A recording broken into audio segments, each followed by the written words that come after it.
ਮਾਨ ਸਰਕਾਰ ਦੇ ਦਿਨ ਥੋੜ੍ਹੇ ਜਿਹੇ ਠੰਡੇ ਬੱਤੀ ਚੱਲ ਰਹੇ ਆ। ਇੱਕ ਪਾਸੇ ਵੈਟਰਨਰੀ ਇੰਸਪੈਕਟਰਾਂ ਦਾ ਰੌਲਾ ਪਿਆ ਖੜਾ ਵੀ ਭਾਈ ਬਾਹਰਲਿਆਂ ਨੂੰ ਮੌਕਾ ਦੇਤਾ।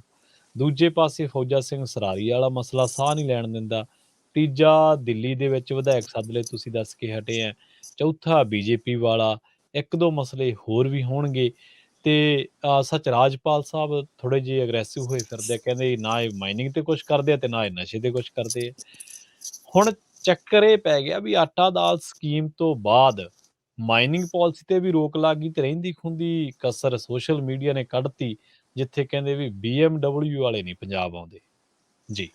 ਬਿਲਕੁਲ ਪ੍ਰਵੀਨ ਜੀ, ਤੁਸੀਂ ਬਿਲਕੁਲ ਦਰੁਸਤ ਫਰਮਾਇਆ ਕਿ ਆਮ ਆਦਮੀ ਪਾਰਟੀ ਦੀ ਸਰਕਾਰ ਲਈ ਮੁਸ਼ਕਲਾਂ ਬਹੁਤ ਵੱਡੀਆਂ ਨੇ, ਚੁਣੌਤੀਆਂ ਬਹੁਤ ਵੱਡੀਆਂ ਨੇ। ਜਿਹੜਾ ਉਹ ਫੈਸਲਾ ਇਸ ਹਵਾਲੇ ਲੈਂਦੇ ਨੇ ਕਿ ਲੋਕਾਂ 'ਚ ਬੱਲੇ ਬੱਲੇ ਹੋ ਜਾਏਗੀ, ਉਹਨਾਂ ਨੂੰ ਉਲਟਾ ਪੈ ਜਾਂਦਾ।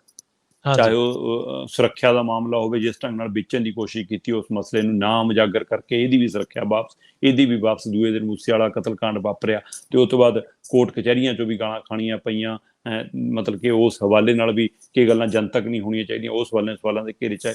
ਸੋ ਉੱਥੇ ਫਿਰ ਉਸ ਤੋਂ ਬਾਅਦ ਲਗਾਤਾਰ ਚਾਹੇ ਉਹ ਐਕਸਾਈਜ਼ ਪਾਲਿਸੀ ਹੈ, ਚਾਹੇ ਉਹ ਮਾਈਨਿੰਗ ਪਾਲਿਸੀ ਹੈ, ਚਾਹੇ ਉਹ ਆਟਾ ਦਾਲ ਸਕੀਮ ਹੈ, ਇਹਨਾਂ ਸਾਰੇ ਮਾਮਲਿਆਂ ਦੇ ਵਿੱਚ ਲਗਾਤਾਰ ਸਵਾਲਾਂ ਦੇ ਘੇਰੇ 'ਚ ਆਉਂਦੀ ਗਈ ਆਮ ਆਦਮੀ ਪਾਰਟੀ ਦੀ ਸਰਕਾਰ। ਖਾਸ ਕਰਕੇ ਜਦੋਂ ਤੁਸੀਂ ਬੀਜੇਪੀ ਕੇਂਦਰ ਵਾਲੀ ਨੀਤੀ ਘੜ ਰਹੀ ਹੋਵੇ, ਰਾਜਪਾਲ ਨਵੀਆਂ ਚਾਲਾਂ ਚੱਲ ਰਹੇ ਹੋਣ, ਉਸ ਦੌਰਾਨ ਕੋਰਟ 'ਚੋਂ ਵੀ ਤੁਹਾਨੂੰ ਝਾੜਾਂ ਪੈਣ।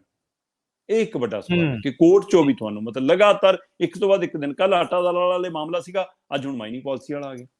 ਸੋ ਇੱਕ ਤੋਂ ਬਾਅਦ ਦੂਸਰੇ ਦਿਨ ਹੀ ਲਗਾਤਾਰ। ਤੀਸਰਾ ਪਾਸਾ ਤੁਸੀਂ ਦਾਅਵੇ ਕਰ ਰਹੇ ਹੋ ਕਿ ਪੰਜਾਬ 'ਚ ਅਸੀਂ ਪੰਜਾਬੀਆਂ ਲਈ ਰੁਜ਼ਗਾਰ ਪੈਦਾ ਕਰ ਰਹੇ ਹਾਂ, ਨਿਵੇਸ਼ ਲੈ ਕੇ ਆ ਰਹੇ ਹਾਂ। ਉਹ ਸਾਰਾ ਕੁਝ ਉਲਟਾ ਰਿਹਾ ਪ੍ਰਵੀਨ ਜੀ। ਚਾਹੇ ਇਹਨਾਂ ਨੇ ਉਹ ਰੱਖੇ ਜਰਨਲ, ਐਡਵੋਕੇਟ ਜਰਨਲ ਦੇ ਨਾਲ ਦੀ ਟੀਮ, ਉਹਦੇ ਵਿੱਚ ਸਵਾਲ ਖੜਾ ਹੋ ਗਿਆ ਕਿ ਦਿੱਲੀ ਤੋਂ ਵਕੀਲ, ਹਰਿਆਣੇ ਤੋਂ ਵਕੀਲ, ਹਿਮਾਚਲ ਤੋਂ ਵਕੀਲ, ਪੰਜਾਬ ਵਾਲਿਆਂ ਦੀ ਵਾਰੀ ਕਦੋਂ ਪਾਈ?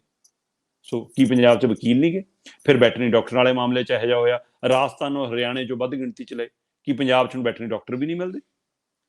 ਫਿਰ ਇਸੇ ਤਰ੍ਹਾਂ ਆਟਾ ਦਾਲ ਸਕੀਮ ਦੇ ਵਿੱਚ ਨਿੱਜੀ ਕੰਪਨੀਆਂ ਦੇ ਹਵਾਲੇ। ਹੁਣ ਤਾਜ਼ਾ ਮਾਮਲਾ ਜਿਹੜਾ ਸਾਹਮਣੇ ਆਇਆ ਪ੍ਰਵੀਨ ਜੀ, ਉਹ ਫੌਜ ਦੀ ਭਰਤੀ ਨੂੰ ਲੈ ਕੇ ਆ। ਉਸ ਮਾਮਲੇ ਦੇ ਵਿੱਚ ਫੌਜ ਨੇ ਸਾਫ਼ ਕਿਹਾ ਕਿ ਤੁਹਾਡਾ ਪ੍ਰਸ਼ਾਸਨ ਵੀਕੇ ਜੰਜੂਆ ਜੀ ਸਾਡਾ ਕੋਈ ਸਾਥ ਨਹੀਂ ਦਿੰਦਾ, ਕੋਈ ਸਾਨੂੰ ਸਿਸਟਮ ਨਹੀਂ ਕਰਾ ਕੇ ਦੇ ਰਿਹਾ, ਕੋਈ ਪ੍ਰਬੰਧ ਨਹੀਂ ਕਰਕੇ ਦੇ ਰਿਹਾ। ਅਸੀਂ ਜਿਹੜਾ ਸ਼ਡਿਊਲ ਪੰਜਾਬ ਲਈ ਲਾਉਂਦੇ ਹਾਂ, ਅਸੀਂ ਹੋਰ ਸੂਬਿਆਂ 'ਚ ਲੈ ਜਾਣਾ।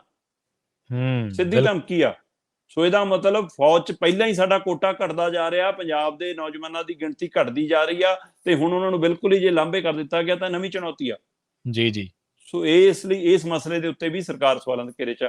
ਤੇ ਇਸ ਸਭ ਦੇ ਦਰਮਿਆਨ ਮਾਈਨਿੰਗ ਪਾਲਿਸੀ ਨੂੰ ਲੈ ਕੇ ਜਿਹੜੀ ਕੋਰਟ ਨੇ ਰੋਕ ਲਾਈ, ਉਹ ਚੰਗੀਆਂ ਝਾੜਾਂ ਮਾਰੀਆਂ। ਉਸ ਮਾਮਲੇ 'ਚ ਉਹਨਾਂ ਨੇ ਕਿਹਾ ਕਿ ਤੁਸੀਂ ਕੋਈ ਕਾਨੂੰਨ ਦਾ ਪਾਲਣ ਨਹੀਂ ਕੀਤਾ, ਕੋਈ ਤੁਸੀਂ ਧਾਰਾਵਾਂ ਦਾ ਪਾਲਣ ਨਹੀਂ ਕੀਤਾ, ਕੋਈ ਸੰਵਿਧਾਨ ਦਾ ਪਾਲਣ ਨਹੀਂ ਕੀਤਾ। ਚਾਹੇ ਉਹ ਪੰਜਾਬ ਮਾਈਨਿੰਗ ਪਾਲਿਸੀ ਆ, ਚਾਹੇ ਉਹ ਕੇਂਦਰ ਦੀਆਂ ਹਦਾਇਤਾਂ ਨੇ, ਉਸ ਅਨੁਸਾਰ ਕੋਈ ਕੰਮ ਨਹੀਂ ਹੋਇਆ। ਤੁਸੀਂ ਜਿਹੜਾ ਕਿ ਮਤਲਬ ਕਿ ਸੁਰੱਖਿਆ ਦਸਤਿਆਂ ਵੱਲੋਂ ਹਦਾਇਤ ਕੀਤੀ ਜਾ ਰਹੀ ਆ ਉਸ ਹਵਾਲੇ ਨਾਲ ਕਿ ਬਾਰਡਰ ਵਾਲੇ ਇਲਾਕੇ ਨੂੰ ਤਾਂ ਛੱਡ ਲਓ, ਘੱਟੋ ਘੱਟ ਉੱਥੇ ਨਹੀਂ ਕਰਨੀ, ਤੁਸੀਂ ਉਹ ਵੀ ਖੱਡਾਂ ਅਲਾਟ ਕੀਤੀਆਂ ਤੇ ਬਿਨਾਂ ਖੱਡਾਂ ਅਲਾਟ ਹੋਇਆਂ ਵੀ ਕੰਮ ਜਾਰੀ ਆ, ਅਜੇ ਤੱਕ ਨਹੀਂ ਰੁਕ ਰਿਹਾ।